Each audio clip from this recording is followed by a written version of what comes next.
What if the wealthiest man in the city, feared by all, was brought to his knees not by rivals or scandals, but by a janitor's pencil and a silent child's first smile? In the city's most luxurious skyscraper, where every brick and every pane of glass seemed to reflect power, there lived a man both feared and admired in the business world, Thomas Reynolds. People called him the Ice King of Wall Street. One glance from him in a boardroom could silence every word.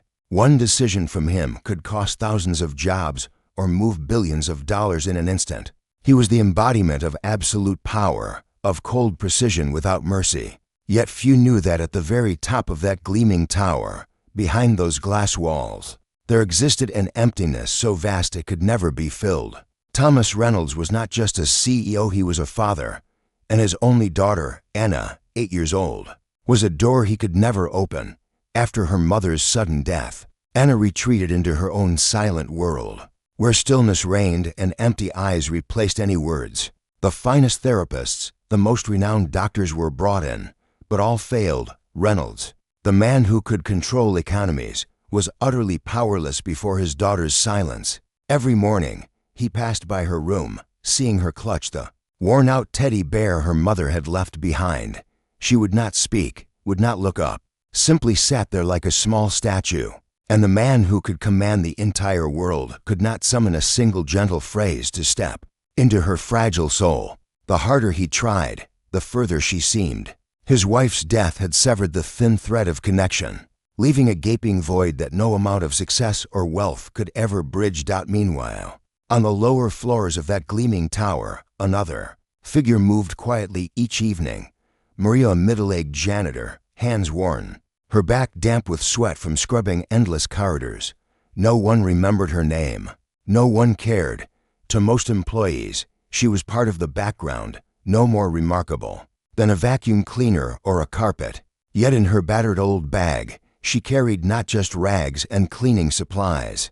Hidden there were sketchbooks yellowed with age, scraps of paper stained with color, and broken pencils. Few knew that Maria had once been an art teacher, guiding children to paint their own worlds with imagination. But tragedy struck. Her husband passed away, forcing her to abandon her passion and scrape together a living by cleaning. Her love for art was pressed into silence, buried in the shadows of sterile hallways.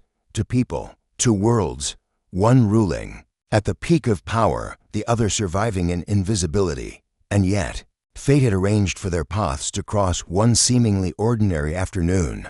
That moment would spark a shock powerful enough to shatter the carefully constructed life of Thomas Reynolds, a moment that no wealth, no influence could ever buy. If you're curious to know what happened and why an invisible janitor could forever change the heart of a billionaire, then stay with this story until the very end. This is not merely about a father and daughter, it is about a journey toward discovering the true meaning of following instead of leading. If this beginning has already touched your heart, don't forget to hit subscribe so we can continue bringing you more powerful and inspiring stories. And before we go on, let me ask you one question. If you were Thomas Reynolds, what would you do, eh? Keep trying to control and force your child to change. Learn to listen and follow your child's inner world, no matter how difficult. Leave your answer or be in the comments below. I want to hear your thoughts. It was late in the afternoon when the quiet of the Reynolds Group headquarters was broken by an unusual sight. Anna, who rarely left her room at home, had followed her father to the office that day. She sat in the corner of the vast executive floor, knees pulled close to her chest, clutching the ragged teddy bear that had once belonged to her mother, her wide eyes fixed on the ground as though the marble beneath her feet could swallow her whole. Around her, executives in tailored suits rushed past without noticing. To them, she was nothing more than a shadow at the edge of power. Maria entered, silently, pushing her cleaning cart, her head bowed as always. Years of practice had taught her the art of invisibility. Blend into the background, make no sound, disturb no one. Yet as she passed the corner where the little girl sat, she felt an unusual weight in the air, like the heaviness that precedes a storm. Something in Anna's posture, the stillness, the fragile trembling in her fingers, made Maria pause. She reached into her bag, not for cleaning rags this time, but for a scrap of paper torn from one of her old sketch pads and a stub of pencil, worn nearly to its end. Without saying a word, she sat on the floor a few feet away and began to draw. Her hand moved slowly, carefully, forming a crooked circle, then another, then shading in the space between them. The sound of graphite scratching against paper was soft, almost imperceptible, but it carried across the silence. Anna's eyes lifted for the first time. She watched intently, her brow furrowed as though trying to decipher what was happening. Maria slid the paper a little closer, then placed the pencil gently on the floor between them. She didn't speak, didn't coax, didn't insist. She simply offered. For a long moment, Anna remained frozen. Then, almost hesitantly, she reached out and grasped the pencil. Her movements were clumsy at first, her hand trembling as she added a small line that curved along Maria's circle. Another line followed, and another. Slowly, she began to fill the paper with colors drawn from her own guarded imagination. Her lips pressed together in concentration, and for the briefest second, something miraculous happened. The corner of her mouth twitched upward into a faint smile. Maria lowered her gaze, as if to conceal the tears that threatened her eyes. She had seen it before, children locked away inside themselves, children who needed only a safe space to emerge. She understood that art was not about producing beauty for others, but about unlocking the beauty within. And here, in this sterile office where everything was controlled and calculated, a child's soul had just found a crack through which to breathe. When Thomas Reynolds returned from his meeting, he stopped dead in the doorway. His daughter, who had not spoken a word for months, was sitting on the floor with the janitor, scribbling with quiet intensity. For a man who lived by control, the sight was almost unbearable. It felt like a breach of order, an intrusion into the fortress he had built around his life. But beneath the surface of his indignation, something stirred, something fragile and forgotten. The executives nearby glanced nervously, unsure of what would follow. They expected anger, dismissal, perhaps, the harsh command that would remind everyone of their place. But instead, the entire room seemed to hold its breath. Anna looked up just then, her eyes glowing with the pride of creation. As if for the first time she was no longer invisible, no longer trapped in silence. And in that moment, the air shifted. It was not loud, not grand. It was a simple scrap of paper, a broken pencil, and a child's hesitant smile. Yet it carried a force powerful enough to challenge everything Thomas Reynolds believed about control, about power, and about what it meant to reach the heart of another human being. What is happening here? The voice of Thomas Reynolds cut through the air like a blade, sharp and commanding. He had returned earlier than expected and now stood in the doorway of his office, his eyes narrowing at the sight before him. His daughter crouched on the floor, a crumpled paper between her hands, and the janitor Maria seated close by, her own pencil lying idly to the side. For an instant, the world seemed to pause, caught between the fragile bloom of a child's first smile in months, and the heavy weight of authority poised to crush it.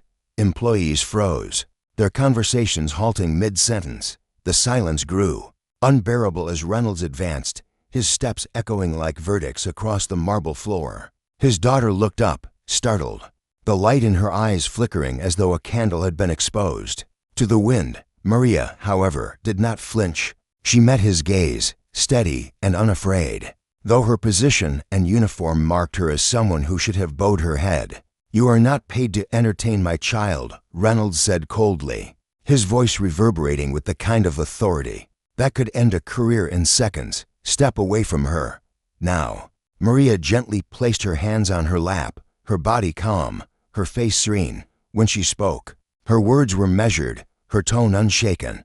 "I am not entertaining her, sir. I am following her." The statement hung in the air, strange and unsettling. Reynolds blinked, as though he hadn't heard correctly. "Following her," he repeated, his voice tightening, demanding an explanation.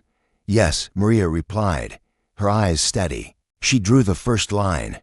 "I only moved with her. She doesn't need me to lead. She needs me to listen." A murmur ran through the staff standing nearby. They were used to seeing this man reduce board members to silence, to watching him dismantle arguments with a single phrase. Yet here, before a janitor, who spoke softly but with quiet conviction. Reynolds faltered. The words pierced deeper than he was prepared to admit. For years he had demanded control, believing that guidance meant steering every outcome, forcing every path into the shape he desired. He had tried to impose order on his daughter's grief, demanding that she heal according to his timetable, his methods, his will. But here was a woman, invisible to his world of power, showing him something he could not buy or command, the simple act of surrendering authority, so that a child might find her own voice. Reynolds felt his chest tighten. Against his will, a memory rose unbidden: his late wife, kneeling on the living room floor, coaxing Anna to pick up a paintbrush. He had scoffed at the mess, at the colors splattered across the carpet, but she had looked up at him with that patient smile and said, "It's not about the painting, Thomas, it's about letting her lead." Those words, long buried beneath years of steel and ambition, returned now with startling clarity, echoed in the janitor's voice. "Enough," Reynolds whispered. Though the command lacked its usual bite, he turned to his daughter, intending to reassert his control. "Anna, put that away and sit properly." But Anna did not move. For the first time in months, she defied him not with words, but with the firm clutch of her paper, the stubborn lift of her chin. She glanced at Maria, who gave her a reassuring nod, as if to say, "Your voice matters." Reynolds felt the eyes of everyone upon him, waiting to see if he would crush this fragile moment or let it stand. His instinct screamed for order, for discipline. Yet beneath that impulse, something else stirred, something raw, something painfully human. The realization that his daughter, in her silence, had been pleading for exactly what Maria had offered, not direction, but recognition. The confrontation had begun as an accusation, but it ended as a revelation, and though Reynolds did not admit it aloud, a part of him understood that he had just lost his first battle to a janitor with nothing but a pencil and the courage to follow. The next day, Thomas Reynolds did something he had not done in years. He lingered in the shadows of his own building, choosing not to be noticed. He stood at a distance, watching his daughter, who had so long remained locked behind invisible walls, now sat on the floor again, waiting. She did not look for her father. She looked for the janitor. And when Maria appeared, her cart rattling softly against the polished floor, Anna's eyes lit with a recognition that Thomas had never been able to summon from her. The girl tugged at the woman's sleeve, wordlessly requesting another piece of paper, and without ceremony, Maria gave it to her. There was no coaxing, no bargaining, no promises of reward, just an offering of space. Anna accepted it, as though that space had been what she longed for all along. Reynolds' chest tightened as he observed this simple exchange. He was a man who had bought entire companies, who had bent governments to his advantage, who had built an empire with unshakable resolve. Yet the one thing he could not purchase was there in front of him, the fragile, blooming trust of his daughter, gifted freely to a woman who had no power, no wealth, no position. The sight unsettled him more than any financial loss ever had. When the two were alone later that evening, Reynolds confronted Maria. His words were sharp, his voice deliberately controlled, the same voice that had undone countless rivals. "You've made an impression on my daughter," he began, his tone carrying the weight of a statement rather than a compliment. "I want you to work for me. Name your price. I'll see to it that your days with mops and rags are behind you."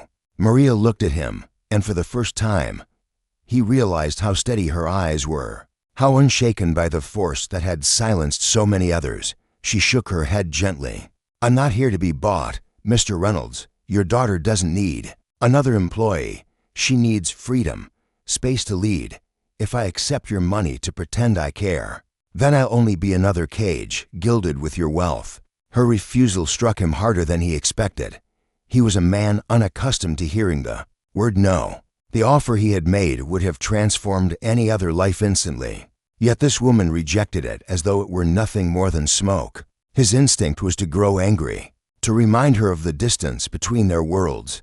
But another memory intervened, his daughter's small hand clutching the paper, her chin lifted in defiance when he had tried to take it away. She had chosen, for once, not to obey, and she had chosen Maria. "Is this pride?" he asked, almost bitterly. searching for a weakness in her resolve. "No," she replied quietly, "it's dignity. And it's respect for your daughter. She deserves someone who will see her as more than a problem to solve. If you truly want her to heal, don't hire another expert to manage her life. Bring her to a place where she can lead it herself." With that, she reached into her worn bag, drew out a small card, and placed it on his desk. Printed on it, in plain letters, were the words, "Freedom Steps, Community Art and Expression Program. Classes on Tuesdays and Thursdays. For PM first session free." She set it down as though it were nothing. Yet in that simple gesture lay the boldest challenge he had ever faced: to step into a world he could not control, to entrust his daughter to something money could not command. When Maria left his office, Reynolds remained standing in silence, staring at the card. His empire stretched across continents, yet this piece of paper felt heavier than all of it. For the first time in years, he was being asked not to lead, but to follow, and it terrified him. On the day the gallery opened, the city seemed to breathe differently. The once empty warehouse had been transformed into a place that pulsed with color and light.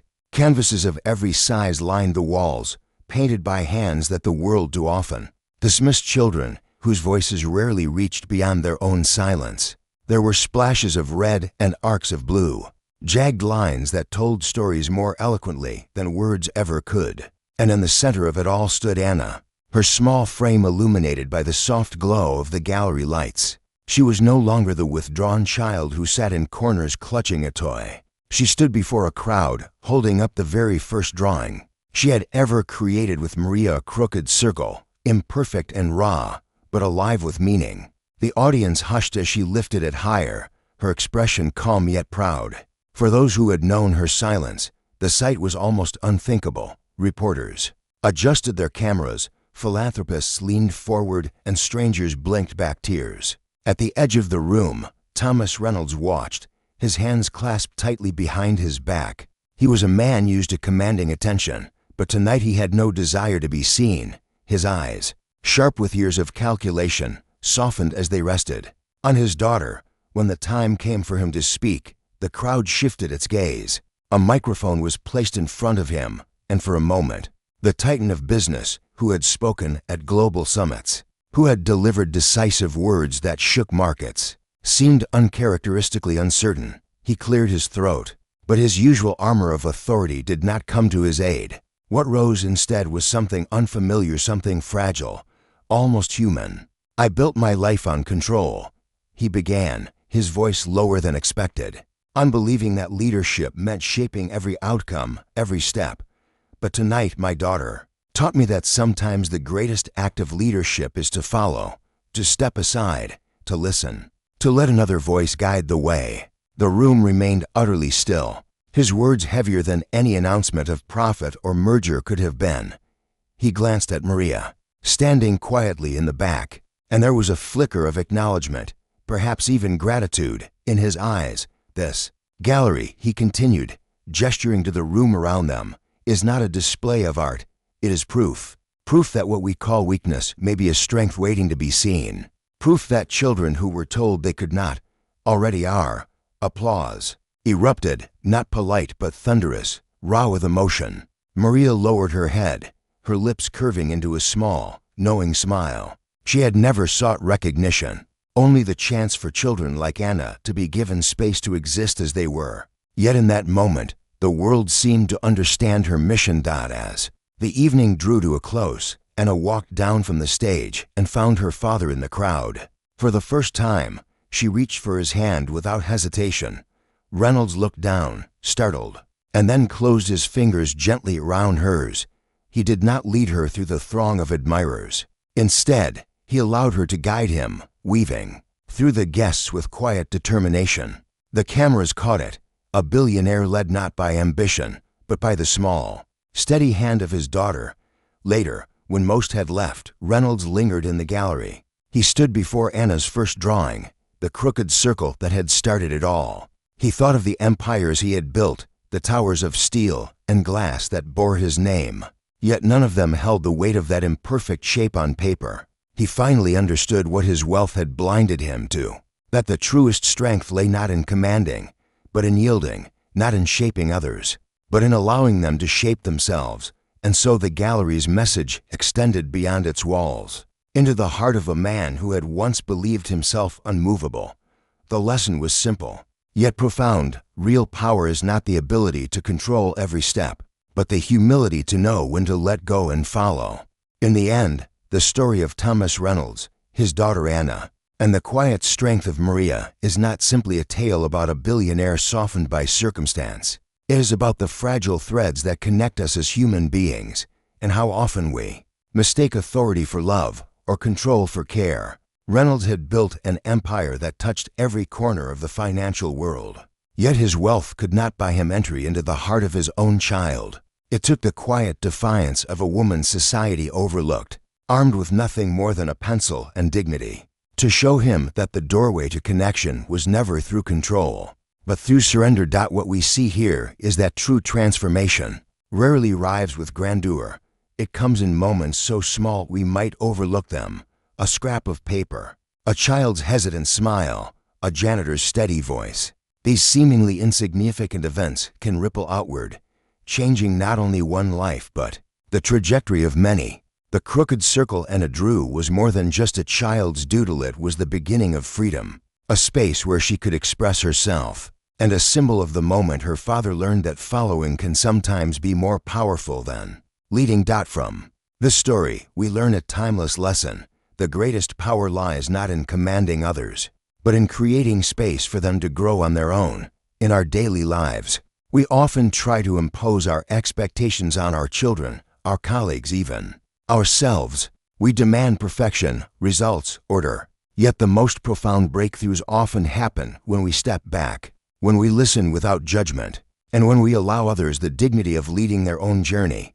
For parents, this means shifting from instructing every detail to simply being present, giving children room to discover who they are. For leaders, it means recognizing that guidance is not about dictating, but about empowering. For each of us personally, it is a reminder that life does not always need to be controlled to be meaningful. Sometimes, letting go is the only way forward. So as you reflect on this story, think about your own relationships. Where might you be holding on to tightly? Where could you trade control for trust and fear for faith? The story of Reynolds and Anna reminds us that love is not proven by power, but by patience, humility, and the courage to follow. Now I'd love to hear from you. Do you believe it is harder to lead or harder to follow with humility? Please share your answer in the comments below so we can all learn from one another's perspectives. And if this story moved you, don't forget to subscribe to the channel. Your support gives us the motivation to continue bringing you meaningful and inspiring stories like this one.